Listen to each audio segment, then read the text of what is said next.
안녕하십니까. 2월 25일 금요일 더빙뉴스 제이입니다. 첫 번째 뉴스입니다.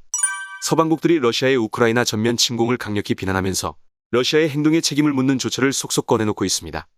조 바이든 미국 대통령은 24일 러시아를 대상으로 한 첨단 기술 수출 통제 등 추가 경제 제재 방안을 발표했습니다. 중국 기업 화웨이를 고사 직전으로 내몰았던 해외 직접 생산품 규칙을 러시아에 적용하는 것인데, 이는 미국 밖에서 외국 기업이 만든 제품이어도 미국의 소프트웨어나 기술이 사용됐을 경우 수출을 금지하는 조치입니다. 제재 기술 대상에는 반도체, 통신, 레이저, 항법 등 첨단 기술 대부분이 포함됐습니다. 또한 러시아의 달러, 유로, 파운드, 엔화 거래 제한, 1조 달러의 자산을 보유한 VTB 등 러시아 은행 자금 동결 등이 포함됩니다. 유럽연합 또한 금융, 에너지, 운송 부문 및 수출 등을 겨냥한 대러 제재에 합의했습니다. 영국도 러시아 기업의 자본시장 접근 금지, VTB를 비롯한 주요 러시아 은행에 대한 자산 동결, 러시아 국민이 영국 은행 계좌에 보유할 수 있는 예금 제한 법안 도입, 러시아에 대한 첨단 기술 수출 금지 등의 제재안을 발표했습니다. 두 번째 뉴스입니다. 한국전력이 지난해 6조 원에 달하는 영업 적자를 냈습니다. 24일 한전의 발표에 따르면 지난해 연결 기준 영업손실이 5조 8,601억 원으로 잠정 집계됐습니다. 2020년 4조 863억 원의 영업이익을 내며 3년 만에 흑자로 돌아선 지 1년 만에 다시 적자의 늪에 빠진 것입니다. 이는 창사 이후 최대폭의 손실인데요. 2008년 금융위기로 국제유가가 치솟았을 때 기록한 적자인 2조 7,981억 원의 2배가 넘는 수치입니다. 전문가들은 원유, 액화천연가스 등 에너지 가격이 큰 폭으로 뛰었지만 이를 제때 전기요금에 반영하지 못한 상황과 탈원전 탈석탄 기조 아래 신재생에너지 보급 확대를 서두른 것도 한전의 부담이 되었던 것으로 진단했습니다. 신재생에너지 의무 공급 비율이 7%에서 9%로 증가해 정책 비용이 늘었고, 단가가 비싼 LNG 발전 비중이 확대되며 이는 고스란히 비용에 반영됐습니다. 실제로 작년 한전 발전 자회사들의 연료비는 전년보다 4조 6,136억 원 증가했고, 민간 발전사 전력 구입비는 5조 9,069억 원 늘어났습니다. 우크라이나 사태로 에너지 수급 불안정이 장기화하면 올해 한전의 적자는 작년보다 더 불어날 수 있다는 관측도 제기되고 있는 상황입니다. 세 번째 뉴스입니다. 천연가스 가격 급등이 탄소 배출권 상승에 방아쇠를 당겼습니다. 24일 상장지수펀드 수익률 상위권은 모두 원자재가 차지했습니다.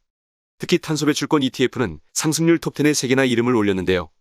온실가스 제로 달성에 적극적인 유럽은 보유한 탄소 배출권만큼 화석연료를 사용하도록 규제하는데, 천연가스 가격 비용 부담이 커지면 기업은 화석연료로 발길을 돌리고 그에 상응해 탄소 배출권 수요는 커질 수밖에 없습니다. 아직 걸음마 단계 시장이기에 적정 가격이 합의되지 못했고, 이 같은 논리가 호응을 얻으면서 최근 투기적 수요도 가세하고 있는 모양새입니다. 네 번째 뉴스입니다. 지난해 4분기 월평균 가구소득이 464만 2천 원으로 전년보다 6.4% 증가했습니다. 하지만 각종 세금과 사회보험료 등이 늘어난 탓에 쓸 수 있는 돈이 그만큼 늘어나지 못한 것으로 집계되었습니다. 24일 통계청 2021년 4분기 및 연간 가계동향조사 결과에 따르면 지난해 4분기 평균 소비 성향은 67.3%를 기록했습니다. 2006년 관련 통계를 집계한 이후 가장 낮은 수치인데요.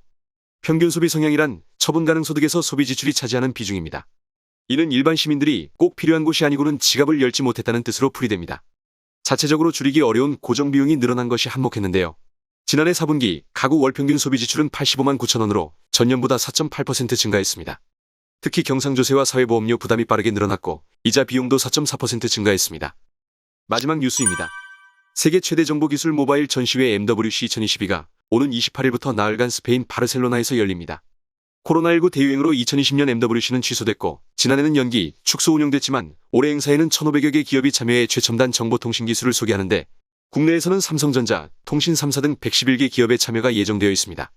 MWC를 주최하는 세계이동통신사업자연합회는 올해 주제를 연결성의 촉발로 정하고 5세대 이동통신, 인공지능, 클라우드넷, 핀테크, 사물인터넷, 테크호라이즌 등을 테마로 잡았습니다. 또한 MWC 2022에서는 최근 각국에서 논란으로 떠오른 망사용료 문제도 다뤄질 것으로 전망됩니다. GSMA는 넷플릭스, 유튜브 등의 네트워크 투자 비용 분담을 요청하는 발표문을 준비 중인 것으로 알려졌습니다. 다음은 오늘의 채용 공고입니다. 한국전력공사가 2022년 상반기 대졸공채 모집 요강 공고문을 냈습니다. 이번 채용은 대졸 수준 채용형 인턴으로 사무 및 기술 분야 총 236명으로 전국 단위 모집입니다. 지원서 접수는 오는 3월 2일 수요일 14시를 시작으로 같은 달 7일 14시에 마감될 예정입니다. 더 자세한 내용은 한국전력공사 채용 관련 공식 홈페이지를 통해 확인하실 수 있습니다. 이것으로 2월 25일 더빙 뉴스를 마치겠습니다. 콘텐츠가 도움이 되셨다면 구독과 좋아요, 댓글 부탁드리며 알림 설정으로 더 좋은 콘텐츠를 받아보시기 바랍니다. 감사합니다.